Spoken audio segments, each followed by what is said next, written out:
नमस्कार, मैं नियाज खान और आप देख रहे हैं न्यूज एक्सप्रेस। प्रशांत किशोर बांकीपुर विधानसभा उपचुनाव में जन सुराज पार्टी की ओर से प्रत्याशी हैं और उनके चुनावी हलफनामे में उनके ऊपर 8 मुकदमे दर्ज हैं और अगर वो दोषी पाए जाते हैं तो 7 साल की सजा हो सकती है। ये तमाम जो मुकदमे हैं वो 31 धाराओं में उनके ऊपर 8 एफआईआर दर्ज हैं और इसके बाद जो है वो राजनीति भी तेज हो गई है, क्योंकि जो प्रशांत किशोर हमेशा अपराध के खिलाफ या फिर हमेशा से वो बिहार की राजनीति को एक अलग दिशा में ले जाने की कोशिश में लगे रहते हैं और इस तरीके के वो दावा करते हैं, उनके ऊपर 8 मुकदमे दर्ज होना ये कहीं ना कहीं बहुत सारे सवालिया निशान खड़े करते हैं। इसी पर हम बातचीत करेंगे। हमारे साथ बातचीत करने के लिए बीजेपी प्रवक्ता सुमित शशांक जुड़े हुए हैं।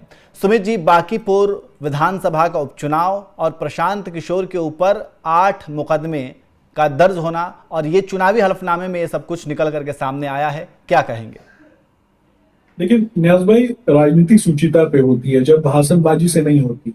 कुछ लोग जब सोशल रिफॉर्म की बात करते हैं तो सोशल रिफॉर्म वो भाषणबाजी से करना चाहते हैं, लेकिन उनकी आचरण को भी देखा जाता है। आचरण की शुद्धता में विश्वास करना चाहिए और कहीं ना कहीं हमारी पार्टी आचरण की शुद्धता में विश्वास करती है।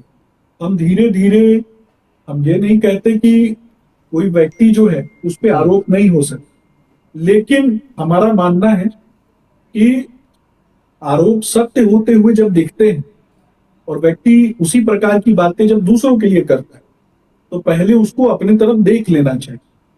और मुझे लगता है कि एक कविता के माध्यम से कहूंगा कि चांद की बातें करते हो धरती पर अपना घर ही नहीं, रोज बनाते ताजमहल संगमरमर क्या कंकड़ पत्थर भी नहीं, सूखी नदियां नाव लिए बहते हो यूं ही, क्या किस भ्रम में जीते रहते हुए।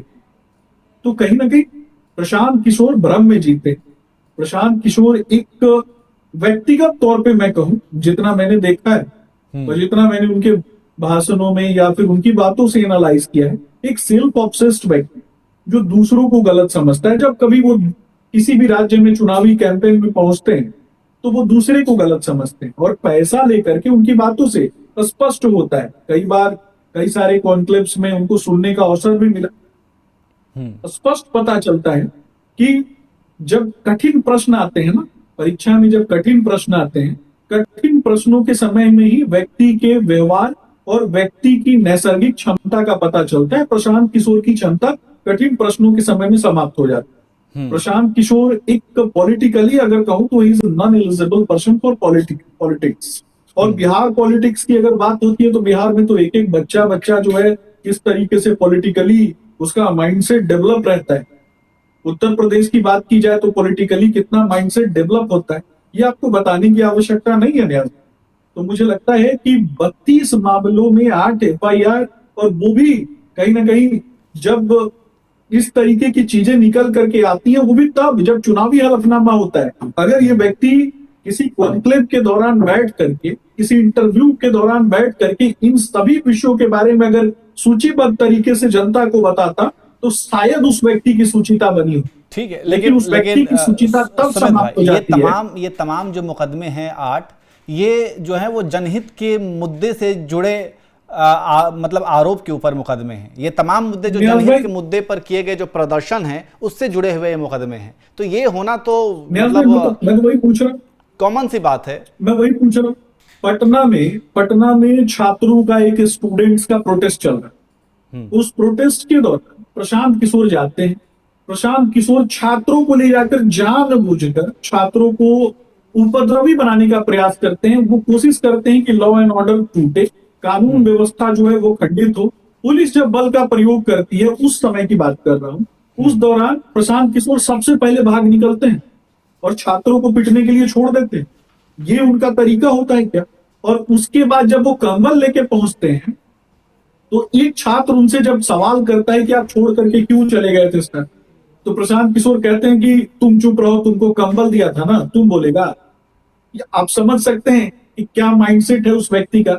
एक बच्चे को, एक छात्र के साथ जो व्यक्ति इस प्रकार का आचरण रखता हो कि तुम चुप रहो, तुम क्यों सवाल पूछता है, तुमको तो कंबल दिया था ना, तुम कैसे बोल सकता है। यानी किसी को कुछ दिया है तो वो बोल नहीं सकता।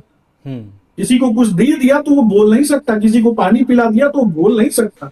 तो फिर गए क्यों थे? छात्रों के साथ खड़े होने के लिए, ग्लैमराइज करने के लिए, खुद को पॉलिटिसाइज करने के लिए, या फिर वहां पे पहले से कैमरे थे इसलिए? बांकीपुर चुनाव में भी इसीलिए आए हैं। बांकीपुर चुनाव में भी कैमरे हैं, राष्ट्रीय अध्यक्ष की सीट है, भारतीय जनता पार्टी वर्सेस राष्ट्रीय जनता दल है, और वहां बेगानी शादी का अब्दुल्ला, कभी तमिलनाडु जाना है, बड़े आदमी को गाली देना है, किसी भी बड़े आदमी को चुन लेना है, उस बड़े आदमी के बारे में बोलना है। बिहार की यशस्वी नेता आदरणीय सम्राट चौधरी जी के विषय में बोल के देख लिया। जब एक बार बोला, पूरी की पूरी फौज लग गई इधर से, और पूरी की पूरी फौज ने इनकी पैंट उतार दी, राजनीतिक पैंट जो है ना इनकी उतार दी। अब उसके बाद मुंह बंद हो गया, गाली दिलवाते हैं, मुझे गाली दिलवा देते हैं इनकी पूरी टीम के लोग। मैंने तो 3-4 सवाल ही किए थे। मैंने पूछा कि एलिन मेस्टेनर जो नॉर्वे की राजदूत है, जिसका श्रीलंकन गवर्नमेंट और एलटीटी आतंकवादी संगठन से संबंध है, वो महिला इनसे आके क्यों मिली थी? मैं पूछ रहा हूं, जवाब दे दीजिए। नहीं देंगे जवाब। मैंने दूसरा सवाल पूछा था न्यास भाई, दूसरा सवाल मेरा ये था कि इनकी बहन और इनकी पार्टी के राष्ट्रीय अध्यक्ष ने मिलकर के कंपनी बनाई, और उस कंपनी में पहला 14 करोड़ का ट्रांजैक्शन होता है 1 महीने के अंदर, दूसरा 14 करोड़ का ट्रांजैक्शन होता है उसी महीने के अंदर, तीसरा 26 करोड़ का ट्रांजैक्शन होता है उसी महीने के अंदर। उस ट्रांजैक्शन में नवयुगा, एक जो नई बनी हुई जो कंपनी है, उसको नवयुगा जो महाराष्ट्र की कंपनी है, इतना पैसा का क्यों देती है? कौन सा सेल कंपनीज में, और उसके संबंध जो है सेल कंपनीज के साथ। तो सेल कंपनीज में कौन सा तोप का गोला बनाने के लिए आपने आइडिया दिया था? इस पर भी तो चर्चा होनी चाहिए। मैं पूछता हूं तो बोलते नहीं है। एक बड़ी रिपोर्टर, मैं देखता हूं इतनी सभ्य रिपोर्टर है, इतनी सुशील है, इतने अच्छे से प्रश्न करती हैं और सूचिता पूर्वक प्रश्न करती हैं। जब उन्होंने प्रशांत किशोर से उनकी डिग्री के बारे में पूछ दिया, तो दूसरे की डिग्री तो ढूंढते हो भैया, लेकिन खुद भी तो बताना चाहिए कि कहां से पढ़े हो, किस काम को किया है। अमेरिका में रहते थे तो कौन सा काम करते थे, देश में आए तो कौन सा काम किया। बस एक बार हल्ला करना है, मोदी जी को जिताया, मोदी जी को जिताया, मोदी जी को जिताया। अरे भाई, मोदी जी को जिताया नहीं, हम नेता हैं, हम काम करते हैं जनता के बीच जाकर। नेतृत्व करता है, नेतृत्व करता के पास इतना टाइम नहीं होता सोशल मीडिया पे, फेसबुक पे किसी की फोटो लगाए। तो आप फोटो लगाते थे, आप पोस्टर लगाते थे, उसके लिए आपको पैसा मिलता था। और एक चीज और मैं पूछना चाहता हूँ, जब इनसे डिग्री पूछी गई न्यास भाई, तो उस समय क्या कह रहे थे कि मैं फेल आदमी हूं, मैं फेल हूं, मैं नहीं बोलूंगा, उठ करके चले जाते हैं। जो आदमी एक कैमरा नहीं फेस कर सकता है, एक महिला को टॉलरेट नहीं कर सकता है, इतना इंटॉलरेट हो भाई कैमरे के आगे, वो सोचिए कि विदाउट कैमरा कितना इंटॉलरेट होगा। ठीक है, तो कुल मिलाकर के बांकीपुर विधानसभा उपचुनाव में जिस तरीके से उससे पहले राजनीति शुरू हो गई है और प्रशांत किशोर जन सुराज पार्टी की ओर से खड़े हैं, आरजेडी ने भी अपने उम्मीदवार को उतार दिया है। और सबसे खास बात यह है कि नितिन नवीन जो कि बीजेपी के राष्ट्रीय अध्यक्ष हैं, ये उनकी सीट है, ये वहां से चुनाव जीते थे, लेकिन अब वो राष्ट्रीय अध्यक्ष बन गए हैं और यहां पर उपचुनाव होना है, और ऐसे में ये हॉट सीट बन गया है। और अब जब जन सुराज पार्टी के प्रशांत किशोर ने अपना चुनावी हलफनामा जारी किया तो उसमें 8 मुकदमे दर्ज किए गए हैं, और ये तमाम मुकदमे जो हैं वो 31 धाराओं में दर्ज किए गए हैं, जिसके बाद से राजनीति शुरू हो गई है। तो आप प्रशांत किशोर के ऊपर जो 8 मुकदमे दर्ज किए गए हैं उसे आप कैसे देखते हैं, और बांकीपुर विधानसभा उपचुनाव में किसकी जीत हो सकती है, आपको क्या लगता है, कमेंट करके ज़रूर बताएं।